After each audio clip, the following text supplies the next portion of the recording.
Усё наше жыццё звязана з фінансамі. Ад таго, як правільна будзе распараджацца імі чалавек, залежыць яго дабрабыт.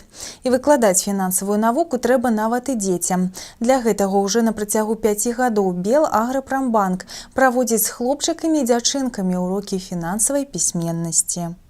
Адзін з такіх урокаў у рамках акцыі «Твае першыя фінансы» адбыўся сёння ў гімназіі горада Шклова. Сюды прыйшлі прадстаўнікі Белаграпромбанка, каб пазнаёміць вучняў 5 класаў з банкаўскімі паслугамі і расказаць пра тое, што трэба рабіць, каб фінансы працавалі на чалавека. Дзеці больш даведаліся пра грошы і банкі, дружна адказвалі на пытанне пра тое, колькі іх у краіне і якія з іх лічацца тытанамі, як выглядаюць сучасныя грошы і іншыя. А ў канцы заняткаў атрымалі ад работнікаў банка прыемныя і карысныя подарунки, поветренные шары, солодкие сюрпризы и маляўничие подручники. В рамках этой акции каждый пятиклассник нашей страны от Белаграпромбанка получает волшебную книгу сказок «Твои первые финансы», где кроме увлекательных сказок и рассказов истории денег, кредитов, вкладов, еще в этом году эта книжка, учебник, это дополнен головоломками с красочными иллюстрациями.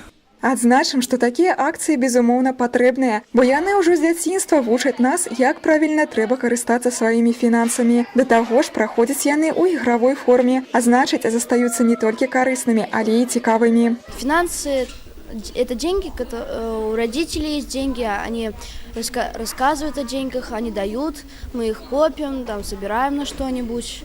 Мы можем в магазине что-нибудь купить, сходить куда-нибудь в кино, в театр. Можно положить деньги в банк, и